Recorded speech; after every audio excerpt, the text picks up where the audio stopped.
कहानी आज उन अमर अहीर सैनिकों की जिन्होंने शहादत दी लेकिन पहचान बाद में मिली। कहानी उन यादव वीर जवानों की जिन्होंने देश के लिए प्राण न्यौछावर कर दिए लेकिन उनकी शहादत को स्वीकार करने से गुरेज किया गया।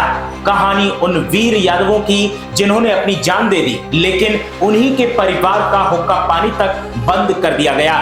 कहानी उन वीर अहीर सैनिकों की जिन्होंने साहस से चीन के दांत खट्टे कर दिए, देश इकट्ठा कर दिया लेकिन आज तक उन्हें उनका हक नहीं मिला। कहानी रेजांगला के अमर शहीद और वीर अहीरों की। क्या कभी कोई लड़ाई सिर्फ इच्छा शक्ति से लड़ी जा सकती है? क्या कभी बंदूकों और गन्स का सामना सिर्फ हौसलों से किया जा सकता है? क्या कभी कोई जंग बिना गोला बारूद और हथियार के लड़कर जीती जा सकती है और सिर्फ अपने इरादों से इतिहास लिखा जा सकता है? आप में से तमाम लोग ये बातें सुनकर सोच रहे होंगे कि क्या पहेलियां बुझाई जा रही हैं? ऐसा भी होता है क्या? तो मैं कहूंगा ऐसा होता है और ऐसा हुआ था, और वो भी उस देश से जंग लड़ते समय जिससे टक्कर लेने में आज की तारीख में तमाम देश कतराते हैं। ये हकीकत है साल 1962 के भारत चीन युद्ध की, जिसमें देश के यादव वीर जवानों ने अपने जौहर का जलवा दिखाया था और फिर अपने हौसलों के दम पर चीनी फौज के तमाम सिपाहियों को गाजर मूली की तरह चबा डाला था।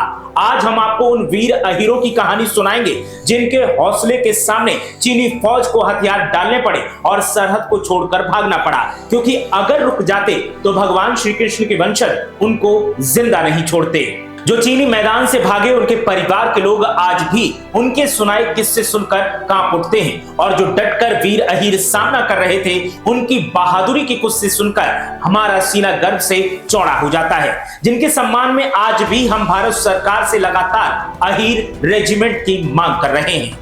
कहानी की शुरुआत 18 नवंबर 1962 की सुबह से होती है। लद्दाख की चुशुल घाटी बर्फ से ढकी हुई थी। सर्द मौसम वाले माहौल में खामोशी थी, लेकिन ये खामोशी ज्यादा देर तक नहीं रह सकी। 3:30 पर सुबह तड़के घाटी का शांत माहौल बंदूक से चलने वाली गोलियों और तोप से दागे जा रहे गोलों के धमाकों से गूंज उठा। बड़ी मात्रा में गोला बारूद और तोप के साथ चीन की पीपुल्स लिबरेशन आर्मी ने करीब 5 से 6 हजार सैनिकों के साथ लद्दाख पर हमला बोल दिया। मेजर शैतान सिंह के नेतृत्व वाली 13 कुमाऊं की एक टुकड़ी चुशुल घाटी की हिफाजत पर तैनात थी, जिनमें सारे अहीर सैनिक थे। भारतीय सैन्य टुकड़ी में मात्र 120 जवान थे, जबकि दूसरी तरफ दुश्मन की विशाल फौज संख्या थी जिनकी हजारों में। ऊपर से बीच में एक चोटी दीवार की तरह खड़ी थी, जिसकी वजह से हमारे सैनिकों की मदद के लिए भारतीय सेना की ओर से तोप और गोले भी नहीं भेजे जा सकते थे। ऐसे विकट हालात में हमारे 120 अहीर जवानों को अपने हौसले के दम पर चीन की विशाल फौज और हथियारों का सामना करना था।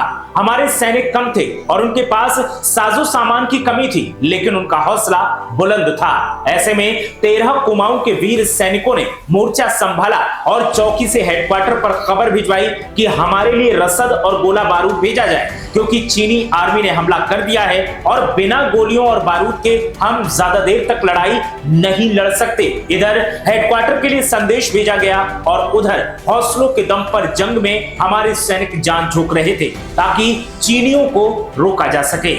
ऐसे विपरीत हालात में मेजर शैतान सिंह के नेतृत्व में हमारे वीर अहीर जवानों ने आखिरी गोली, आखिरी राउंड और आखिरी सांस तक की लड़ाई लड़ने का संकल्प लिया था और अपने पराक्रम से चीन के दांत खट्टे करने का सिलसिला जारी रखा। लेकिन मनोबल तब थोड़ा कमजोर हुआ जब हेडक्वार्टर से खबर मिली कि हम ऐसे सर्द मौसम में आपको सप्लाई नहीं दे सकते, आप लोग लड़ाई बंद करके नीचे वापस आ जाएं, वहां रुकना मौत के मुंह में रुकने जैसा है। लेकिन हमारे वीर अहीर सैनिकों ने मोर्चे से हटना मुनासिब नहीं समझा, क्योंकि अगर वो ऐसा करते तो फिर हमारे देश के तमाम राज्यों जैसे हिमाचल प्रदेश, उत्तराखंड और दिल्ली के लिए भी खतरा बढ़ सकता था।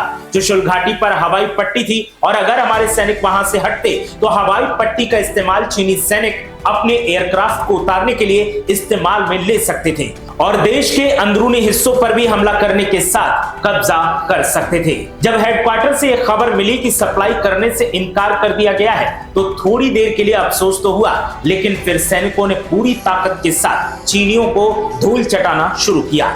गोलियां खत्म होने को थी, लेकिन हौसलों में कमी नहीं थी। किसी ने पत्थर से तो किसी ने बंदूक की संगीन से और किसी ने सिर्फ हाथों से उठा उठाकर चीनी सैनिकों को पटक पटक कर मार डाला और 13 कुमाऊं के 120 जवानों ने ने चीन के 1300 सैनिकों को मार गिराया।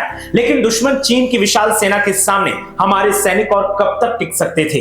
हालातों के सामने हौसले से लड़ते हुए उनमें से 114 सैनिक मातृभूमि की रक्षा के प्रति खुद को कुर्बान कर चुके थे। 6 यादव सैनिक जिंदा बचे थे, जिन्हें चीनी सैनिकों ने युद्ध बंदी बना लिया। लेकिन किस्मत ने ऐसा चमत्कार किया कि वो बच निकले। चीनी हमले से बचकर निकले सैनिकों ने जब अपने वीर अहीर जवानों की कहानी भारतीय सेना के अधिकारियों को बताई तो उनकी बात पर भरोसा करने की बजाय उनका मजाक बनाया गया, उनके ऊपर झूठ बोलने का आरोप लगाया गया और शहीद सैनिकों को भगोड़ा तक बता दिया गया।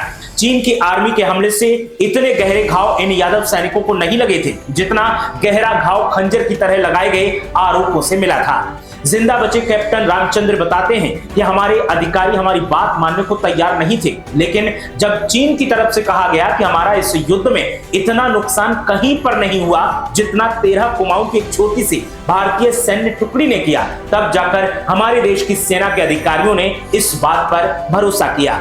उस युद्ध में 6 जवान बचे थे, उनमें से एक मानद कैप्टन रामचंद्र यादव थे।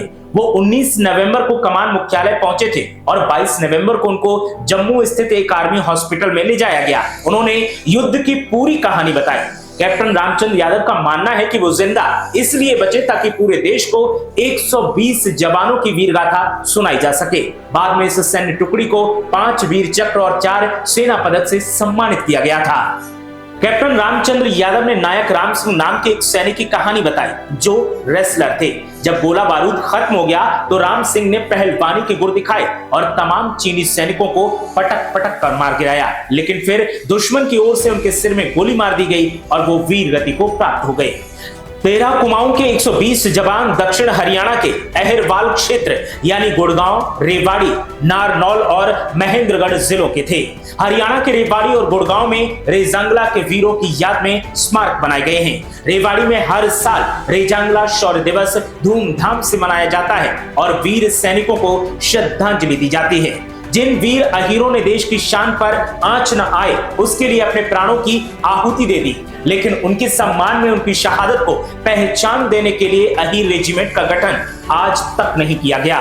लंबे अरसे से अहीर रेजिमेंट के गठन की मांग लगातार की जा रही है, लेकिन सरकारें आईं, वादे किए और फिर सरकारें बदल भी गईं। सारे काम सरकारों ने किए, लेकिन नहीं किया तो अहीर रेजिमेंट का गठन। मौजूदा सरकार देशभक्ति का नारा देती है, सैनिकों के अपमान को बर्दाश्त न करने का दम भरती है, लेकिन जब अहीर रेजिमेंट की मांग की जाती है तब मौन साध लेती है या फिर इसे फिजूल खर्ची की बात कहकर टाल दिया जाता है। हमारे वीर अहीर सैनिकों का अपमान किया जाता है। क्या अब हमें और आपको मिलकर मुहिम नहीं चलानी चाहिए ताकि सरकार अहीर रेजिमेंट के गठन की मांग को पूरा करने के लिए मजबूर हो जाए? अगर आप हमारी बात से और अहीर रेजिमेंट की मांग से सहमत हैं तो फिर कमेंट बॉक्स में अपनी राय हमें जरूर दें।